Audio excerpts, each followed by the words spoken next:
ini jumlah penduduk dunia terus meningkat. Diprediksi mencapai 9,4 miliar di tahun 2045, atau naik sekitar 14,7% dibanding tahun ini. Artinya, kebutuhan pangan ke depan sudah pasti akan meningkat juga.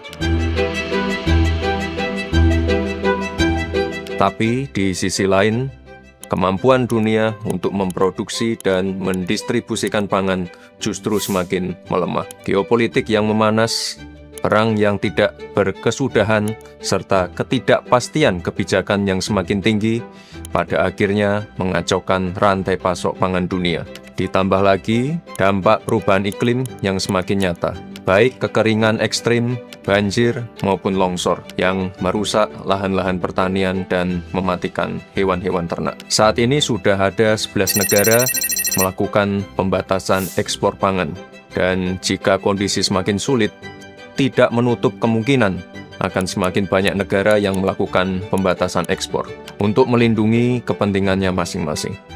Sehingga, seperti yang Bapak Presiden Prabowo selalu sampaikan, bahwa kemandirian pangan itu penting. Tidak ada satupun negara yang bisa berdiri tanpa pangan. Tidak ada peradaban yang bisa hidup tanpa pangan. Tidak ada negara bentuk apapun yang bisa berdiri tanpa pangan. Dan masalah pangan adalah masalah kedaulatan kita sebagai bangsa, di mana jika suatu bangsa ingin jadi negara maju, maka sektor pangan harus diperhatikan. Saat ini, Indonesia memiliki 28 juta petani yang bergerak di berbagai sektor. Alam Indonesia juga kaya dan subur. Kita memiliki beragam komoditas unggulan, padi, sawit, kakao, kopi, jagung, tebu, buah-buahan tropis, semua tumbuh subur. Stok beras kita saat ini menyentuh lebih dari 3,1 juta ton, tertinggi selama 23 tahun terakhir. Serapan beras hasil panen petani dari Januari sampai Maret menyentuh 719.000 ton, tertinggi selama 10 tahun terakhir. Infrastruktur pendukung juga terus kita tingkatkan. 53 bendungan baru telah selesai dibangun. 45 diantaranya bisa dimanfaatkan untuk mengairi lahan pertanian, sehingga total ada 218 bendungan yang memiliki manfaat irigasi.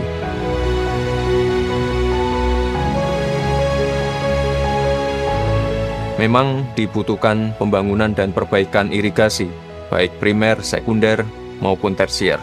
Oleh sebab itu, tahun ini telah dialokasikan pembangunan dan perbaikan irigasi untuk mengairi 2 juta hektar lahan pertanian.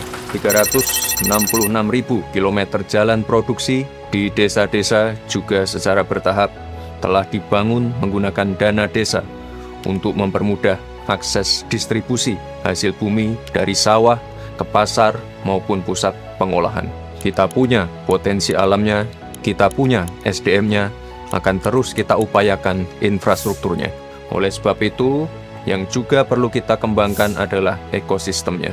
Bagaimana teknologi bisa memacu peningkatan produksi dan mengefisienkan rantai distribusi.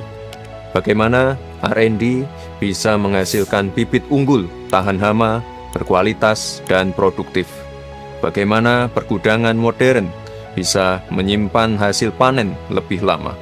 Dan tidak kalah pentingnya, bagaimana hasil panen yang ada bisa kita olah, kita tingkatkan nilai tambahnya melalui hilirisasi pertanian. Misalnya pengolahan tebu menjadi bioetanol dan bioaftur.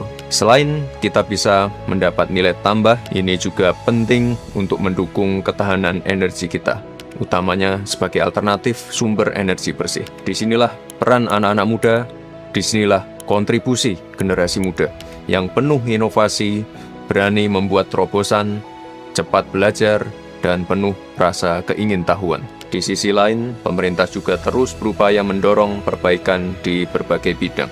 Distribusi pupuk disederhanakan, 145 regulasi dipangkas, agar lebih dari 14,9 juta petani bisa mengakses pupuk bersubsidi dengan lebih mudah. Mafia pangan diberantas, pendampingan petani ditingkatkan, Dan baru-baru ini, Bapak Presiden juga telah meluncurkan gerakan Indonesia Menanam untuk mendorong ketahanan pangan dengan meningkatkan partisipasi aktif masyarakat menanam tanaman pangan. Karena memang untuk melakukan langkah besar, untuk melakukan gerakan besar, pemerintah tidak akan pernah bisa sendiri. Pemerintah butuh kolaborasi, butuh partisipasi aktif berbagai pihak. Oleh sebab itu, mari bersama bahu-membahu mewujudkan kemandirian dan ketahanan pangan, menciptakan masa depan pangan yang lebih baik dan kuat untuk Indonesia. Dari kita, oleh kita, untuk kita semua sebagai bangsa yang berdaulat.